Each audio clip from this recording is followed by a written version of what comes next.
Video చాలా serious మరియు చాలా ఇంపార్టెంట్ కూడా. 2026 లో మానిటేషన్ అనేది అంత ఈజీ విషయం కాదు.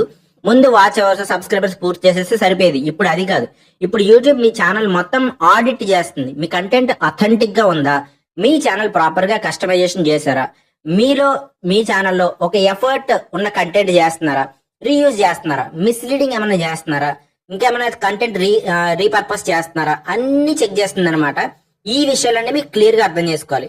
మొదటగా ఒక బేసిక్ విషయం, మీ ఛానల్ మీద active community guide lines, strike అనేది ఉండకూడదు. మానిటేషన్ అలా అయితే అసాధ్యం అనమాట, అసలు జరగదు.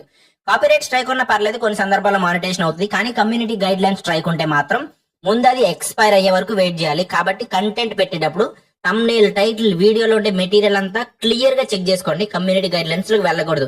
కమ్యూనిటీ గైడ్ లైన్స్ ఎలా వస్తాయని మనం వీడియో కూడా చేసుకున్నాము. ఇప్పుడు ఇంకొక పెద్ద మిస్టేక్ గురించి మాట్లాడుకుందాం. చాలా మంది అబౌట్ సెక్షన్ ఉంది కదా, ఛానల్ డిస్క్రిప్షన్ ఉంటుంది కదా, దాన్ని సీరియస్ గా తీసుకోరు. మీరు టెక్ వీడియోలు పెడుతున్నారు అనుకోండి, దాని గురించి అబౌట్ లో కూడా టెక్ అనే ఉండాలి, క్లియర్ గా ఉండాలి. మీ వీడియోలో ఒకటి, అబౌట్ లో రాసేది వేరే విషయం అయితే యూట్యూబ్ కి అది క్లియర్ సిగ్నల్ కాదు. ఇప్పుడు 2026 లో ఛానల్ బ్రాండింగ్ కూడా చెక్ అవుతుంది. ప్రాపర్ లోగో ఉండాలి, ప్రాపర్ బ్యానర్ ఉండాలి, సోషల్ లింక్స్ ఉండాలి. మీ ఇన్స్టాగ్రామ్ కానీ అట్లాంటి లింక్స్ కానీ ప్రాపర్ గా పెట్టుకుంటే ప్రొఫెషనల్ గా అనిపిస్తుంది అనమాట. ఖాళీ డీటెయిల్స్ మీద ట్రస్ట్ అనేది తగ్గిపోతుంది యూట్యూబ్ కి. సో మీకు ఇది క్లియర్ గా పెట్టుకుని ఉండాలి.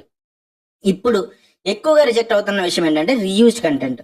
వేరే వాళ్ళ వీడియోలు తీసుకుని కట్ చేసి మ్యూజిక్ పెడితే అది మీ కంటెంట్ కాదు. ఇన్స్టాగ్రామ్ రీల్స్ డౌన్లోడ్ చేసి యూట్యూబ్ లో పెట్టడం చాలా మంది చేస్తున్నారు. వ్యూస్ రావచ్చు, కానీ మానిటేషన్ దగ్గర రిస్క్. సీరియల్ ఫోటోలు పెట్టి వాయిస్ ఓవర్ ఇవ్వడము, న్యూస్ పేపర్ స్క్రీన్ షాట్ పెట్టేసి చదవడము, గూగుల్ నుంచి ఇమేజెస్ డౌన్లోడ్ చేసి స్టోరీ చెప్పడము, ఇవన్నీ లో ఎఫర్ట్ లేదా రీయూజ్డ్ కేటగిరీలో పడే ఛాన్సెస్ ఉన్నాయన్నమాట.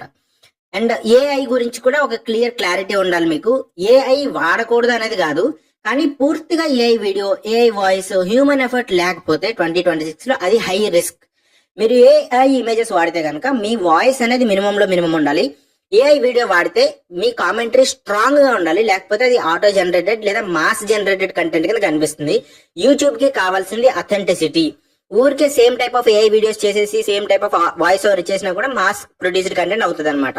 ఇంకొక పెద్ద మిస్టేక్ ఇదే, మాస్ ప్రొడ్యూస్డ్ కంటెంట్. ఒక వీడియోని కొంచెం మార్చి, ఇదొక వీడియో చేస్తారు, కొంచెం మార్చి మళ్ళీ అప్లోడ్ చేస్తారు. ఇది రిపిటేటివ్ అవుతుంది అనమాట. అల్గోరిథం స్పామ్ గా ట్రీట్ చేస్తుంది. క్వాంటిటీ కంటే క్వాలిటీ ముఖ్యం ఎప్పుడైనా సరే. వీడియోలు 10 వీడియోలు పెట్టడం కన్నా కూడా 2-3 వీడియోలు పెట్టడం మంచిది వారానికి. మిస్లీడింగ్ కూడా చాలా డేంజర్. టైటిల్ ఒకటి పెట్టారు, వీడియో లోపల వేరే కంటెంట్ అయితే కనుక అది కూడా పాలసీ ఇష్యూ అన్నమాట. ట్రెండింగ్ టాపిక్ పెట్టి వేరే ఏదో అన్రిలేటెడ్ వీడియో చేస్తే నార్మల్ గా వ్యూస్ రావచ్చు ఆ టైం ఫ్రేమ్ కి, కానీ ఛానల్ సేఫ్ కాదు. టైటిల్, థంబ్నెయిల్, డిస్క్రిప్షన్ ఇవన్నీ కూడా కరెక్ట్ మీటర్ లో ఉండాలన్నమాట. ఇప్పుడు మీ అందరూ వెయిట్ చేస్తే షార్ట్స్ గురించి. షార్ట్స్ అనగానే చాలా మంది టెక్స్ట్ పెట్టి మ్యూజిక్ చేసి వదిలేస్తూ ఉంటారు. అది సేఫ్ మోడల్ కాదు.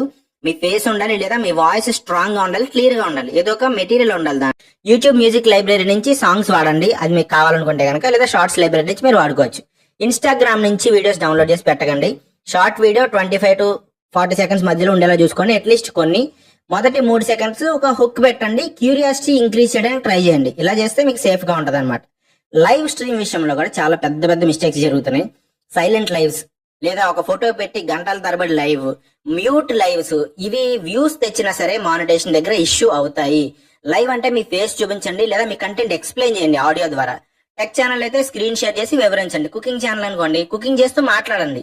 అథెంటిక్ ఇంటరాక్షన్ ఉండాలి, లైవ్ లో ఇంటరాక్షన్ ఉండాలి. మీరు కామెంట్స్ చదువుతూ దానికి రిప్లైస్ కూడా ప్రాపర్ గా పెడుతూ ఉండాలి.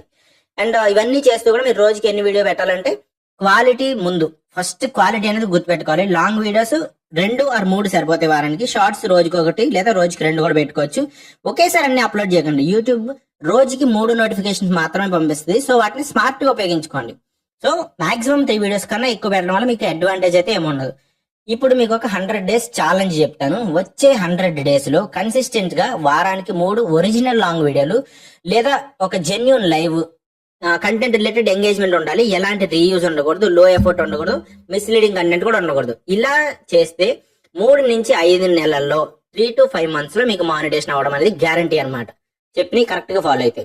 చివరిగా ఒక ఇంపార్టెంట్ విషయం, యాడ్స్ మీద మాత్రమే డిపెండ్ అవ్వకండి. బ్రాండ్ బిల్డ్ చేసుకోండి, కమ్యూనిటీ క్రియేట్ చేసుకోండి. డిజిటల్ ప్రోడక్ట్ కానీ, మెంబర్షిప్స్ కానీ వాటి గురించి ఆలోచించండి. మానిటేషన్ అనేది ఫస్ట్ స్టెప్ మాత్రమే. అసలు గోల్ ఏంటి? అథారిటీ మరియు ట్రస్ట్ బిల్డ్ చేయడం, గ్రో అవ్వడం, అది మెయిన్ స్టెప్ అనమాట. మానిటేషన్ అనేది లాస్ట్ ఇంకా మొత్తం రీచ్ అయిపోయి అనుకుంటూ ఉంటారు, అలా కాదు, ఫస్ట్ స్టెప్ మాత్రమే. ఈ వీడియో మీకు నిజంగా నచ్చితే లైక్ చేయండి.